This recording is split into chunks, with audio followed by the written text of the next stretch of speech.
Population bottlenecks. This is actually one of my favorite topics to think about in evolution, since there are some pretty neat examples of bottlenecks. But I'll go into those specifics later. For now, let's go over the concept of natural selection. So if you have a member of a population that has a special trait, like being really strong, then that person's more likely to live to an age where he or she can reproduce and pass on that special trait to offspring. But you should know that as times change, so too does the specialness of a trait. The desirability of a trait is not constant. Let's say that a new predator comes into play in our population here, and that can overpower even our strong people. Maybe now someone who's tall is more likely to survive than someone who's strong. If you're tall, you have longer legs and can run a lot faster. And since these new predators are too tough to fight off, the people that are best at running away are more likely to survive. So now our tall person is most likely to survive, and he'll reproduce and pass on that trait and have lots of tall offspring. Now also keep in mind that populations are usually bigger than just two people. And this is great for a population because it means that there are lots of traits in the gene pool, and they can all adapt differently to changes in the environment. The more traits in the gene pool, the more likely the species will survive what we usually call environmental stresses. Now, sometimes these environmental stresses can be massive. So massive that they almost completely wipe out a population.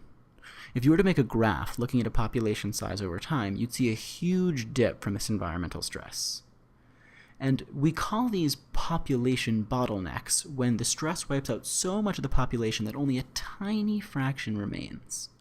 And we use the word bottleneck because we imagine that we have this bottle, and all of these blue beads inside will represent different people in the population. And because the neck of the bottle is so narrow, only a couple of beads will make their way out. Just like an environmental stress that's significant will only let a few people survive. So there are generally two outcomes that usually result from a big environmental stress. Either the population can't adapt to the change and goes extinct, or somehow the population recovers from that stress and can build up its population again.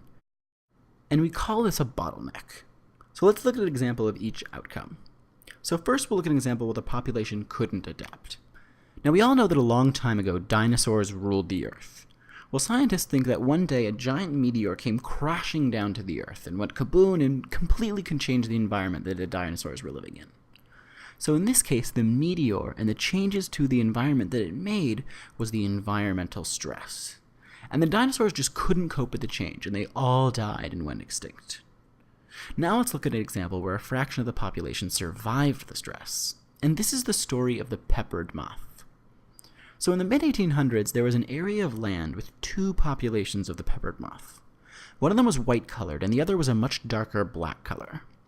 Now the trees in the area were also white, and when the moth's predators, which were birds, came looking for moths to eat, the moths would hide by attempting to camouflage themselves on the trees. And naturally, since the trees were white, the white moths were much better at doing this than the black ones.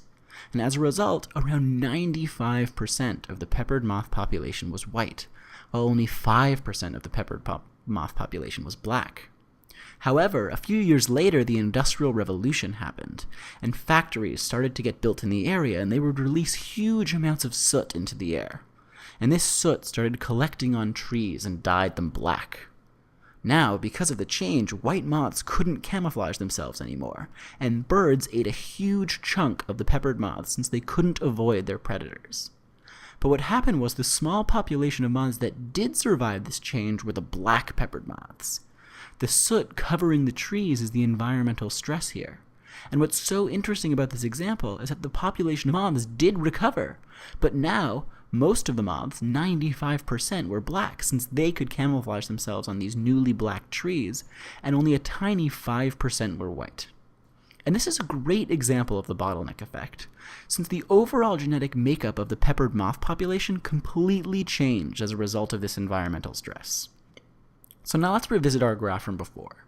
If we have a cataclysmic event that kills a huge number of individuals in a population, the population will either be unable to cope with the change, and their population will drop to zero and they'll go extinct, or a small group will survive and the population can ultimately recover. So what did we learn? Well, first we learned that a bottleneck is an event or change in the environment that destroys a huge chunk of a population, just massacres the population. But we also learned that following a bottleneck, a population can either go extinct if they're unable to cope with the change, Or a small group can survive and the population will eventually recover. But it's important to remember that when a population does recover from a huge stress, like a bottleneck, the gene pools in that population will change significantly.